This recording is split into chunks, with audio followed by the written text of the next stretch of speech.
of the New Orleans Police Department. We're here today to more or less confirm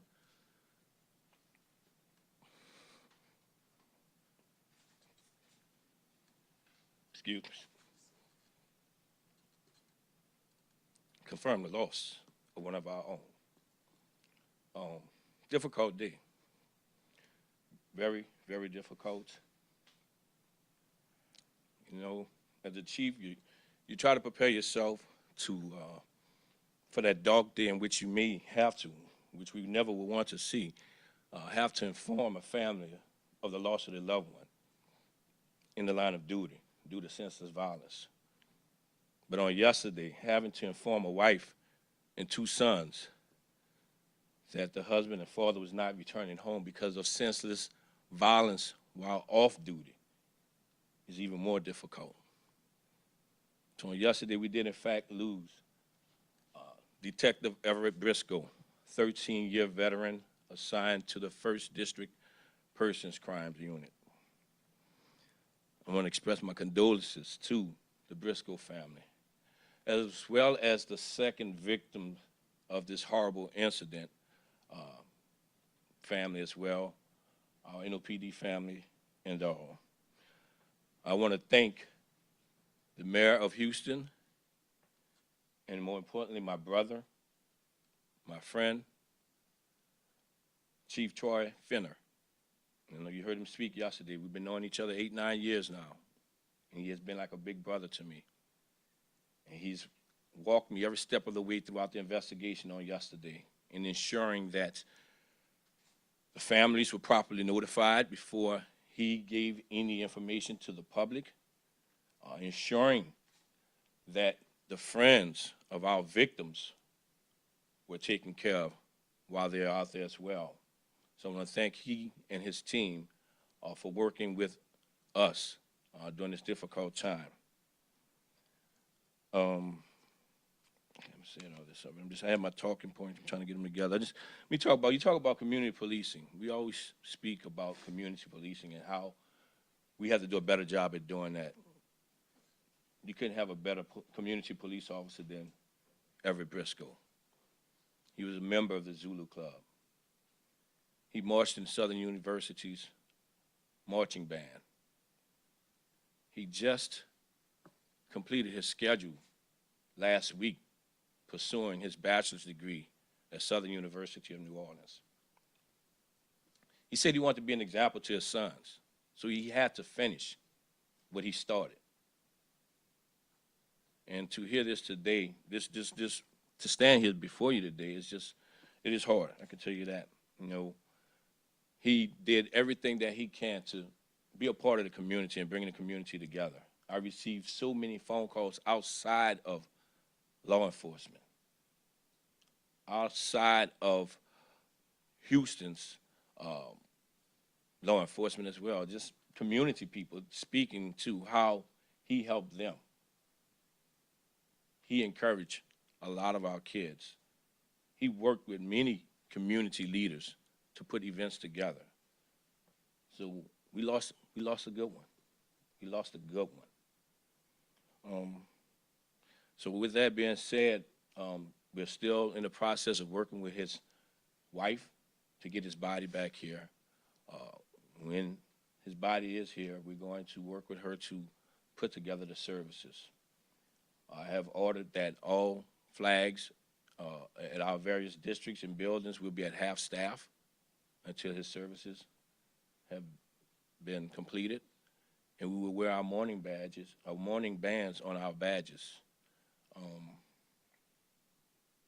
I want to thank the mayor. I want to thank Mayor Cantrell. I want to thank Councilmember Banks. I'm going to say a few names because I'm intentional as to why I'm saying these names, because these people reached out personally.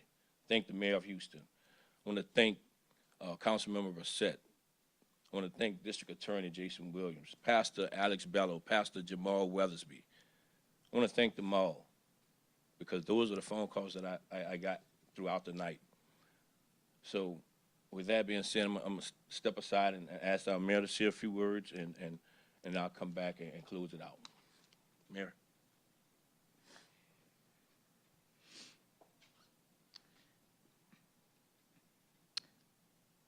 The city of New Orleans is in mourning. The New Orleans Police Department is in mourning. And we're mourning with the Briscoe family for the loss of our Detective Briscoe, who will never be forgotten. And we will ensure that Miss Briscoe and their boys feel the love of this city, feel the love of this department for years to come. I'm going to ask, and absolutely we're in mourning with the Zulu Social Aid and Pleasure Club. But at this time, I want to ask Councilman Jay Banks to come and say a few words at this time, as he is also in mourning with us.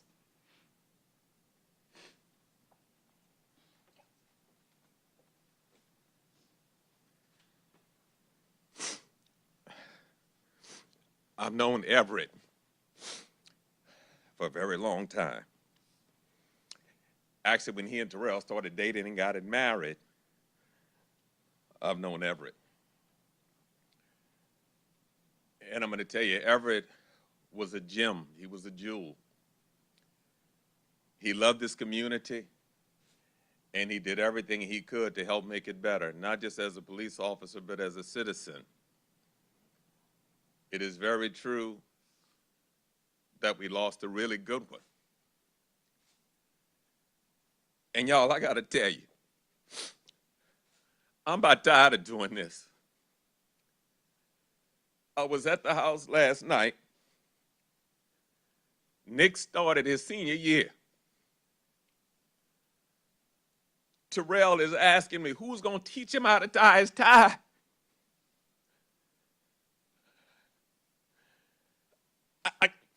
There was no answer, because the only answer she wanted to hear was Everett's gonna walk through the door, but he's not. This cancer of senseless violence has to stop. And I hear all these people talking about they got a cure for crime and they know how to stop crime. Well, tell me. No other family should have to go through this. Nobody else should have to stand at one of these podiums and talk about this. We keep doing this. If I had the answer, I promise you I would have done it.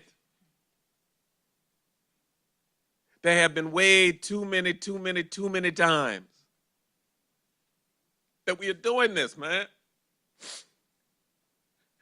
And I don't know how to stop it. But I sure wish somebody would tell me. I will do it immediately. Help you do it, whatever needs to happen. Those boys are wonderful young men. And now they got to grow up without their daddy, who loved them more than anything. And this is the one that we see now. But what about the one yesterday? And the one 2 days ago, and the one 3 days ago, and the one next week? We got to figure out how to stop this, y'all. This makes no sense. It makes no sense for this much pain and grief to be continuous. I ask you all to pray. I ask you all to think about whatever you can do, whatever venue you in, however you can help, whatever you can do to help all of us come to a solution to this. There has to be an answer, and collectively maybe we can figure it out. But this has to stop. I spoke to Terrell, and she also wanted to say thank you to all of you for all of the calls and the prayers and the support. And she is numb, no question, she is numb. But she appreciates appreciates all that you all have done to try to get through this. Please pray for her, pray for those boys, and pray for this whole community and this whole country, y'all. This has to stop. Thank you, Councilmember.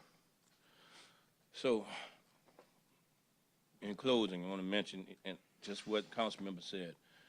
We're asking you to pray for and pray with Ms. Terrell, their 16-year-old and their 10-year-old sons. This is going to be a hard transition. Pray for this NOPD family, First District specifically. We have Captain Roberts up here with us now. We were at the Briscoe's family house last night. We were there again this morning just to let them know that we're going to get through this together. And in healing, we all have to talk to someone. So I encourage my officers, take advantage of our officer assistance program. We have social workers, we have chaplains, whatever it is that you may need to get you through this, because we do know this is a tough one for us all. With that, Gary, I'll try to answer questions as best as I can. Just a word of note, any questions related to the investigation need to be directed to the Houston Police Department? Yes, I don't know anything about the So if you'd investigation. like to ask a question about Detective Briscoe. Chief, is there anything you can say about the circumstances for which he was in Houston? Was he on vacation? He was just going out there to have fun with some friends, getting some much-needed rest and relaxation. As you know, public safety has been the forefront of the front runners through this global pandemic for over the last year. So he was just trying to get away for a little bit. Would he have been among the officers who were working extra hours because of all the demands of the pandemic? Oh, yeah, absolutely. Everybody. He worked tirelessly. Everyone's done that.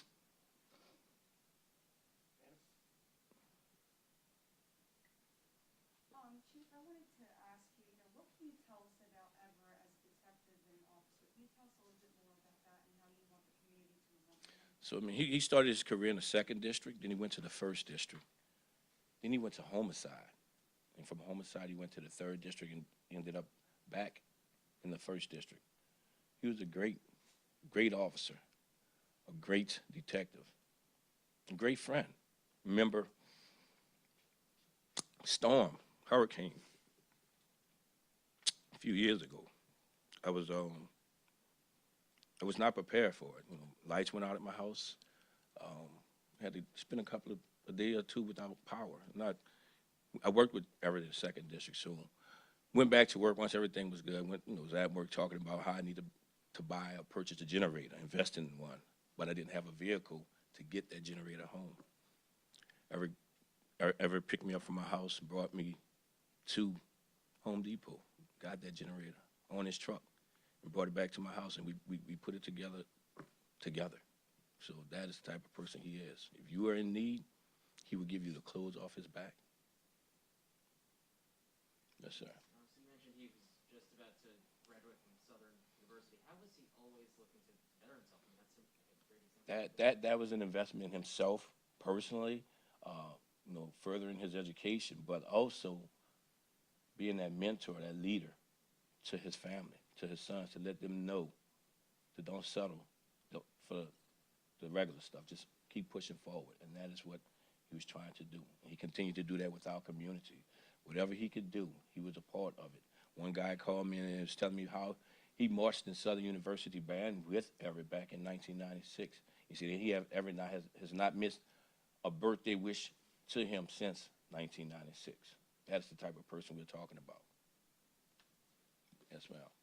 I'm just so sorry for the loss of the community and the department. It sounds like he was such a big part of the community. How can they go about celebrating him and his legacy? Thank you for saying that. Yeah, thank you. I don't know the answer to that question right now. We're gonna do our best to hold up Mrs. Briscoe, Nick, and Chris.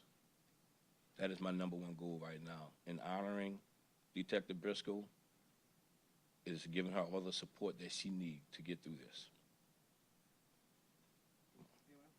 No, just any details on the degree that he was close to finishing?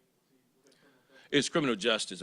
I'm not sure how far he come along in that. I'm not sure what stage he was in, but I have been informed that he did just complete his schedule last week to start this fall semester, but it would be pursuing a bachelor's degree at Southern University of New Orleans in criminal justice. Thank you very, very much. Thank you all.